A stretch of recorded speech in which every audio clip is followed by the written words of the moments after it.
Finance Secretary in Monday. Secretary Economic Affairs, Ajay Singh. Secretary Expenditure, Manoj Govind. Secretary Department of Financial Services, Nagaraj. Secretary taking care of Public Enterprises and DPAM, Arunish Chawla. The chairman of both the boards, Ravi Agarwalji and Sanjay Agarwalji, and all senior officers of both CBIC and CBDT, CMDs of the public sector banks, officers from the field formations, and also the media, industry, leaders of businesses who have been invited, to all of you all. The post-budget welcome. I think by now, every aspect of India's latest budget for 25-26 has been read about, discussed, and also the implications of such a decision are all being discussed and mulled over. I understand there's also a question and answer session after my talk. So without getting into details of what the budget has provided for, which of course my colleague has very nicely, clearly explained in every aspect, the broad picture is that the government's emphasis since post-COVID to put money for public expenditure in capital building, asset building continues. And that is why this time the capex shown in the budget compared to last year is at least 10.2% more, meaning 11.11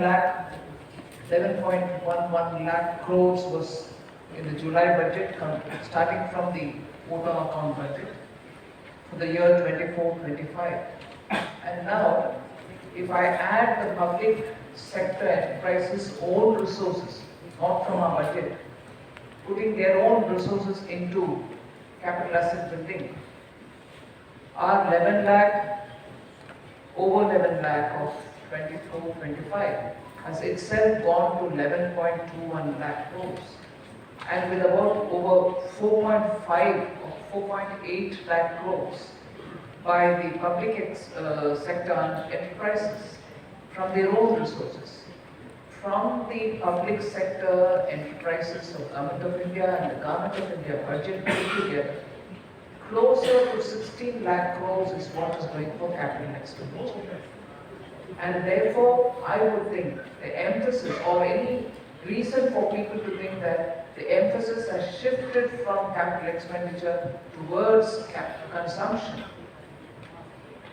is not right.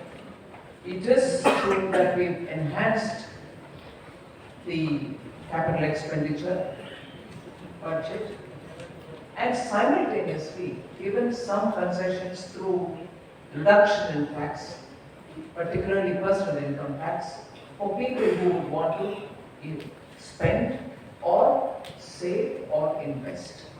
So the tax concession which has been given in this budget, and I thank Honorable Prime Minister for being absolutely considerate about taxpayer and rewarding the taxpayer. And on that score, it was readily agreed by him that we should give relief up to 12 lakh rupees of annual income. And that is why today we are able to say that that probably is giving a picture that we are giving a shifted emphasis for consumption boosting rather than for capital asset building, which has been the feature of the budget. No, capital asset building is also got that much and more provision, as much as respecting the taxpayers and giving them some kind of a relief, so that whether they want to spend it, whether they want to save it, whether they want to invest it, is up to them. So if that is the, let's say, the headline of newspapers since after the budget, The few things which I want to put before you, which have macroeconomic implication, which are really the steps taken towards leading India to become Viksit, are the emphasis for R&D, which continues from the previous last two budgets.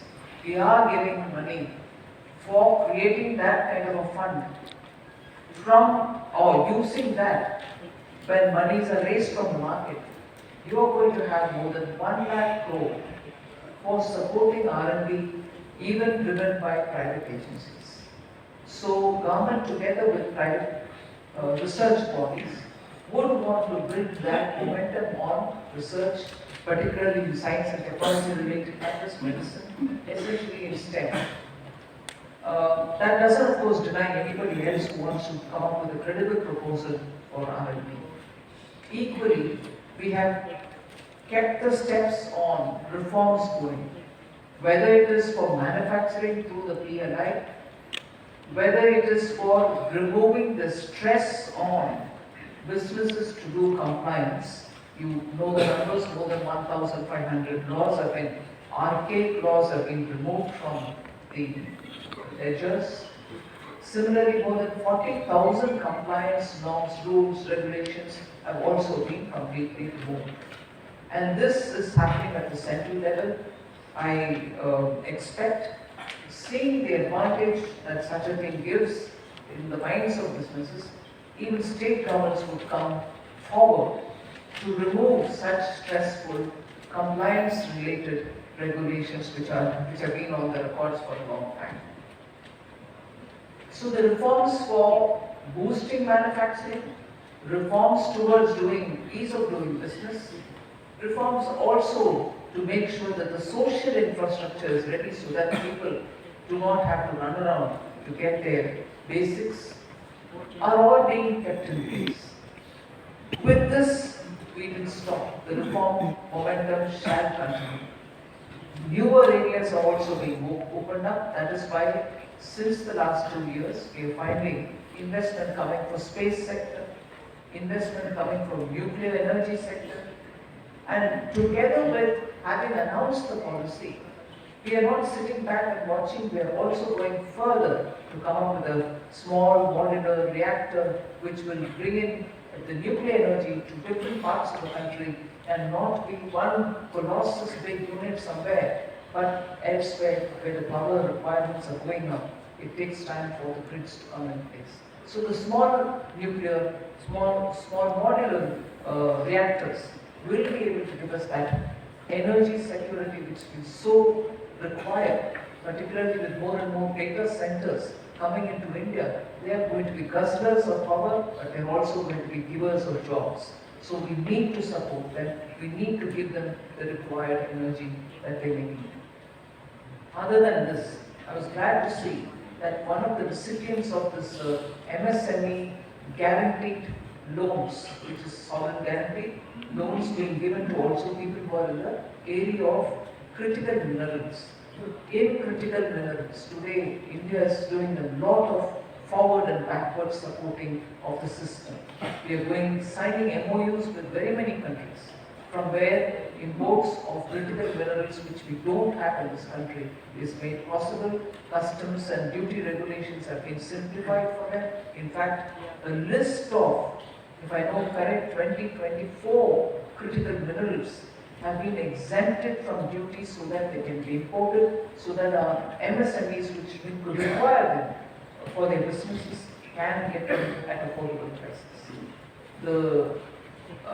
So if that is one thing about the energy, the critical minerals for our necessary Atmanirbhar Bharat program for which the MSMEs are contributing, we are also looking at further reforms in terms of opening up sectors, bringing in greater FDI for insurance. India's insurance sector needs to deepen, broaden. We need more players in the field, but at the same time, guardrails have been put even for such a thing, so that India's own citizens' money towards premium payment for insurance is kept within the country and are not taken out. Investments are also going to be here. The profits which they generate will have to also be used here. So guardrails are being made so that our interests are not affected. If these are the kind of steps with which we want to move, education and health is getting priority. More and more universities are being covered for the students' loans which are being given. Institution of excellence is being established for the sake of artificial intelligence. So young people who need training skills are also being covered in this budget, and similarly the labors. Although there's quite a open field for us to look at, in order that more people are able to see business prospects and to ensure India's own food security, the budget announcement on the rural areas, where a scheme, a unique scheme but a vast scheme is being brought in, is for the rural areas, particularly for 100 districts which are known for low-level productivity in agriculture. Agricultural productivity where it is not even normal but very much below normal. We picked up on these districts and announced a scheme called PM Dhan Dhanya Yojana, where in that area, in those districts where agricultural productivity is not up to normal level, leave alone the rest of them doing very well. So we picked up on those 100 districts and ensure that we will have a comprehensive package of improving productivity through high-yielding seeds, ensuring that additional inputs for farmers is given. If fundamental irrigation facilities have not reached there, we will focus on them to get the irrigation. Give farmers training on storage, at the same time create warehouses in those districts. Make sure the youth in that area are getting opportunities there itself with agriculture value-added services. And in that, we are also hoping that we bring the expertise of best practices all around the world for such activities through linkages with multilateral development finance institutions.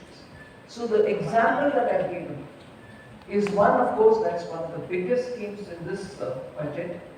But to give you an idea of everything that is done in each of the announcements is to comprehensively look at that announcement, its forward and backward linkages which will be required, and how that will have a bearing on people who live in that area. All these are completely worked out much before the announcement is made. So from 1st April, actually in the ground on those districts, activities will start at the earliest. So we are super conscious on how time has to be optimally utilized so that every announcement in the budget finds the ground and hits the ground, as they say in baseball language, and starts running. So that's what this budget's feature is all about. I don't want to get into greater details. One other thing which goes alongside the budget are the various tax concessions. Particularly the CBIC has come up with rationalizing customs duty and also simplifying the whole process, just as the CBDT has come up with TDS simplification. All that is there. But we have completely shaken up the IT, Income Tax Act, and the 1961-62 Income Tax Act shall now be replaced by a new act, which is in the form of a bill introduced in the Parliament. There is a Senate committee which is appointed, 31 members of Lok Sabha will be sitting and looking at it in all details. As it is, we had more than, I think, 60,000 inputs coming online towards the making of this bill. Active engagement, as PM would say, Jan Bhagidari, involve people in everything that you do. That Income Tax Act review has had a very big component of Jan Bhagidari. We've taken inputs from people. And now the select committee will of course go through it and invite various stakeholders to come and give their comments on it. The IT Act essentially is looking at simplification. When it was born in 61-62, it had only about 200 odd sections. As time went by, it touched over 800 sections. And it is at over 800 that we're bringing down now to slightly over 500, I think, sections. And very meaningful, user-friendly ways of regrouping sections and clauses which affect a particular section will all be formed in one particular place rather than be spread around that. So simplification, and the language simplification is where I put a lot of interest in, so that a person reading it should be able to interpret it for himself, herself, and it should not yield itself to too many interpretations that everybody goes to the court interprets it in its system the way it would interpret, and end of the day you're spending time on explaining the law that you created for yourself. So I must, much before the bill is cleared, I do not want to appreciate our own people, but I will certainly put on record the tremendous work the CBDT and all its officers have done in getting this act after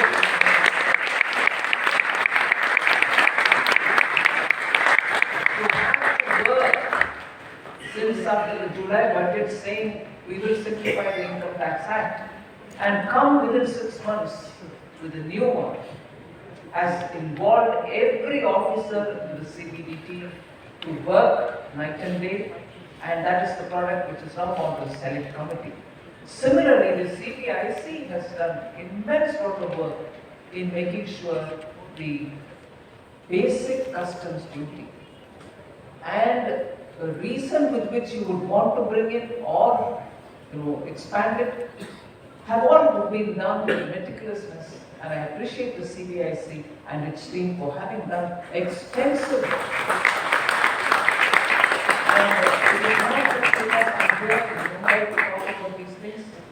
both the CBDT and CBIC in particular had very, very difficult days with us, with me in particular and with the secretaries, asking them questions after questions as to why it can't be further simplified. And they rose to the occasion every time. So I appreciate the CBIC for having gone through the rigor and also the pain of having to get it all done well before this budget could come up. So their contribution to the finance bill can also be seen. So I appreciate the entire Department of Revenue, the secretaries, all of whom sit during the meetings in the morning when we decide how the ministry has to go forward. It is a strategy, or you call it, it is the way in which Finance Ministry functions. We've been doing that last 5 years, and it has given us rich dividends in the sense of greater coherence in what we do. And I know they've also been put through one exercise which they were not familiar with, but now I'm sure all of them realize that it gives them benefit. Bring out FAQs on everything that you do. Much before people put out the FAQs. And I can see in this budget, much before people started discussing, saying, yes, we understand this is the case, but we don't know the details were out. Everything was put out. And that is something which the boards or the BOR or the officials were not quite used to. But we said, you'll have to do it this time. And I'm sure they are breathing a sense, heaving a sigh of relief, saying, oh, thank God we're not being put to a lot of cross-questioning. There will still be questions. We will still answer. But at least the initial round should go with a lot of matter of fact information shared with the public.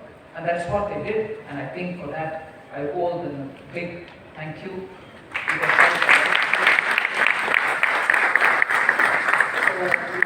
taking much of your time. Because I'm in Mumbai, watchers of the Indian economy are here. Is it only tax concessions? Is it just income foregone? Is it also some reform in the IT? No. A big difference which has been brought about in the budget making, and a big difference in the responsible way in which we should handle taxpayers' money are reflected, I would think, in two things. With that, I'll end my speech. The first thing is our borrowings are essentially going only for building assets. And that is why when you see the capital expenditure to the GDP number and match it with the fiscal deficit, they are absolutely, completely close to each other, probably 1 decimal point different. Proving the fact that if we borrow to build assets. And that I'm sure people in Mumbai, watchers of the Indian economy, will like to know about.